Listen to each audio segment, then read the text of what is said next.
Ako si Josephine. Ako ang pinakapanganay sa aming magkakapatid. Pangilan ka? Pangalawa po. Pangatlo po ako sa magkakapatid. Pangilan ka? Pang-apat po. Pangilan ka? Panglima. Pangilan ka? Pang-anim. Pangilan?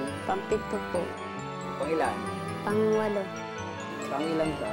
Pang-siyam. Pangilan ka? Pang-sampu. Pangilan ka na? 11 po. Pangilan ka?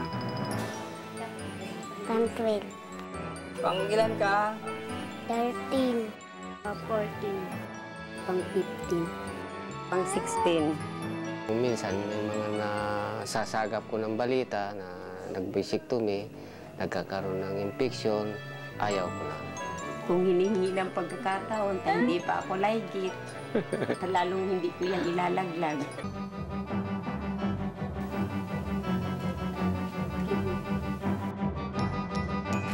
Woo! 16! 16 na anak. Sweet kaya yung 16 na children? Naku. Hindi, sabi na nga nung ama eh. May pagsisisi. Ibig yung sabihin, kanyang nagpabasectomy yung mama pagkatapos ng 16. Hindi naman. Ganun ba? Hindi pa. Kailangan Hindi niya... pa napapabasectomy nga yung 16. Ayaw pa niya. Gusto pa magpatuloy. Ngayon. So, vasectomy pa siya? Oo. Hindi. Hindi nagpabasectomy, so vasectomy. Correct. Tuloy Ngayon, pa. ganito yan eh, Joey, no? Ang isa daw sa mga primary reasons kung bakit mahina ang vasectomy dito sa ating bansa ay sapagkat ang akala ng mga lalaki, pag nagpa-vasectomy sila, mababawasan ang kanilang pagiging macho. Yan ngayon ang pag-uusapan namin. Okay. Natin pala, hindi natin. Parang gusto mo suluhin to eh. Hindi. Ikaw naman, napaka-sensitive mo. Grabe naman, napaka-sensitive mo. Mula nung nangyari nung last week, ikaw naman, hindi naman. Pero mamaya, mas maganda yung aming talakayan ni Joey. Huwag kayong aalis dyan dahil sasagutin namin. Huwag kayong aalis dahil hindi naman ako aalis eh. Promise? Hindi. Promise? Ito haharapin na kita talaga. Tatalakayin namin. Talaga tayo. bang nakakabawas ng pagkamacho yung nagpapabasectomy? Okay? Panoorin po natin si Dr. Flavier. Yung misis ko, delikado. Inooperahan siya tuwing nanganganak. Pangalawa, medyo delikado yung 2 beses na panganganak niya. Gusto ko na maprotektahan yung kalusugan ng misis ko. Nagdesisyon ako na magpa-vasectomy na lang. Mas gumanda ang pagsasama namin. Pangit kung ako nagsasabi kasi parang yabang eh. Mas nasisiyahan yung misis ko ngayon kaysa dati. 8 taon kami kasing nag-natural family planning. Ngayon, bukod sa masanda yung katawan niya, pangalawa, wala kaming inaalala na baka mabuntis o hindi. Mas nagiging masaya yung pagtatalik. Kaya dun sa tanong na yung pagkalalaki ba nawawala, hindi totoo yun. So, siguro panahon naman na kami naman mga lalaki ang magsakripisyo ng konti. Okay. Galing ni Dr. Flavier. Well, Panahon na para lalaki naman daw ang magsakripisyo, Joey. Lagi naman eh. Pagbabalik ko namin, wala ko ibig sabihin. Palabang ka? Pagbabalik natin. Mamaya pag tayo nagtalakayan, kumanda ka. Pagbabalik natin, gawin natin yan. Kasali kayo lahat. Kasali kayo. Hindi ako umuurong sa talakayan. Pati itong 5 manok sa likod natin, isali natin. Pag-uusapan namin. Vasectomy, pagbabalik ng Mel and Joey. Huwag kayong dyan. Woo! Ang galing-galing ng salbakuta! Parientes, Balbakuta. Okay. Hindi, magaling salbakuta. Ang usapan ho, vasectomy ha. Okay. Sino mauna? Ang tanong ganito, yung bang vasectomy, ito ba'y nakakabawas sa pagkalalaki? Yan ang tanong. Okay. Ano sa tingin mo? Ikaw ba naniniwala? Kasi ikaw yung lalaki. Okay. Ikaw ba, Mel, naniniwala? Ito, matatalo si Marit Pare sa atin. Naniniwala ka ba na sa isang debate, maraming sides, hindi lang 2? Siyempre. Okay. So ako, ang side ko talaga, hindi ako naniniwalang mawawalan ka ng pagkalalaki. So parang kumakampi ko sa'yo, no? Correct.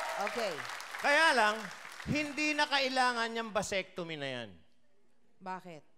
Pag nagpa-vasectomy ka, mawawalan ka ng ano, di ba? Hindi ka na pwede mambuntis. Correct. Okay.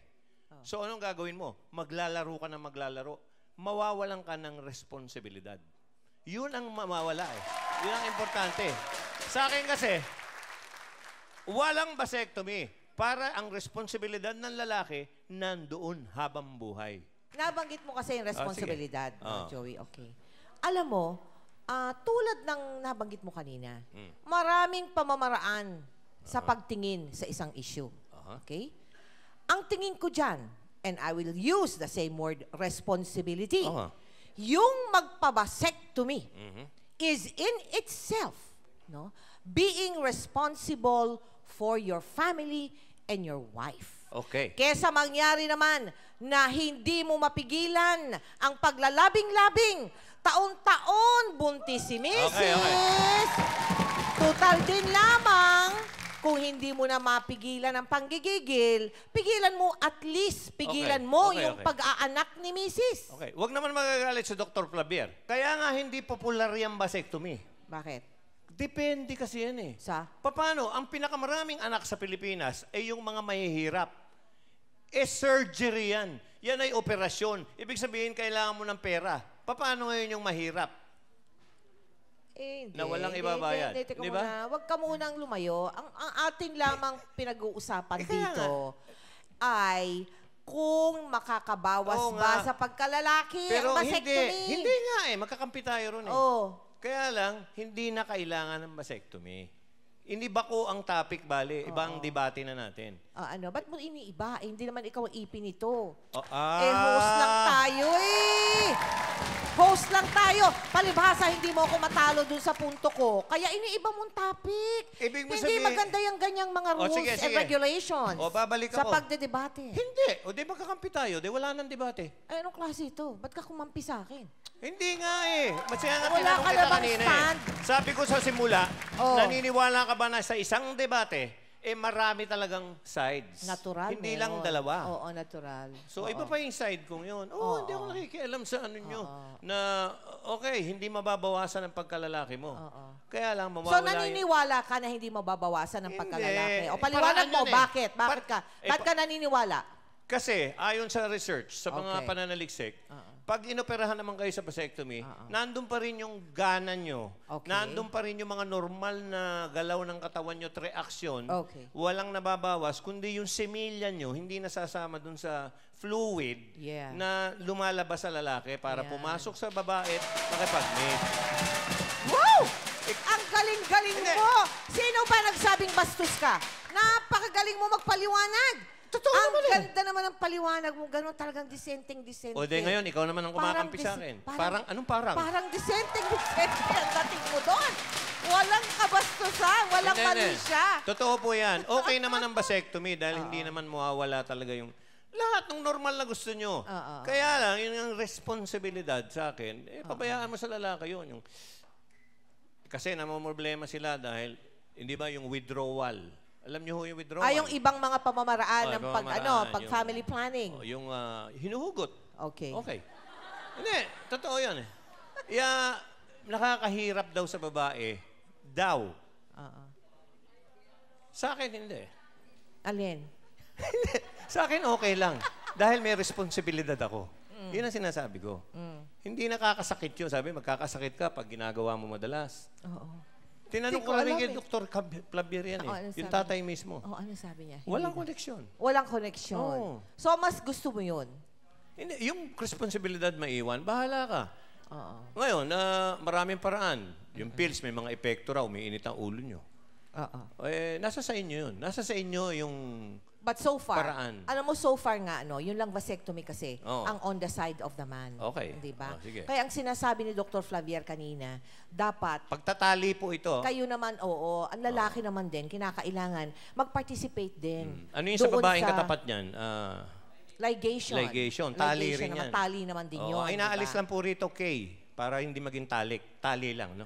Oo, tali. Nililinaw lang namin. Tama, walang K yun. Walang K. Ngayon, pag sa tingin mo, ayos na yung iyong pamilya. Tama ka na sa 3 anak, 2 anak, 4 na anak. Obra na, pwede na, magpa-vasectomy ka na. Di ba? Tapos- Ngayon, yung sinasabi mong responsibilidad, baka ikamo na yung lalaki na naka-vasectomy na, no?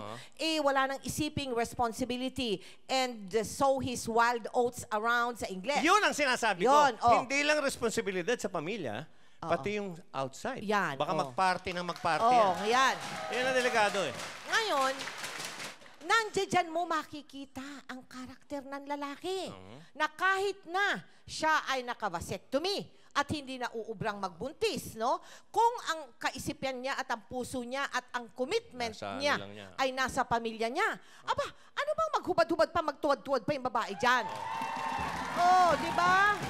Ngayon, sana po mga kaibigan, ano ha, natuto kayo dito sa talakayang ito, no, na talagang kinakailangan pag-isipan ang pamilya, ang pagpaplano ng pamilya. Kailangan sa atin talaga batas China.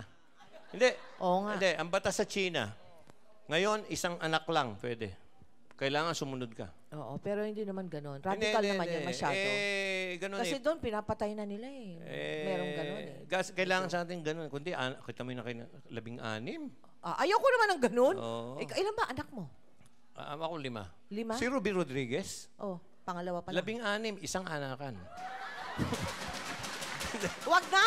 Oh, wag kayong alis dyan mga kaibigan, ha? Magpapatuloy ang Mel and Joey. Ay, nako. Hindi nag-walk out, ha?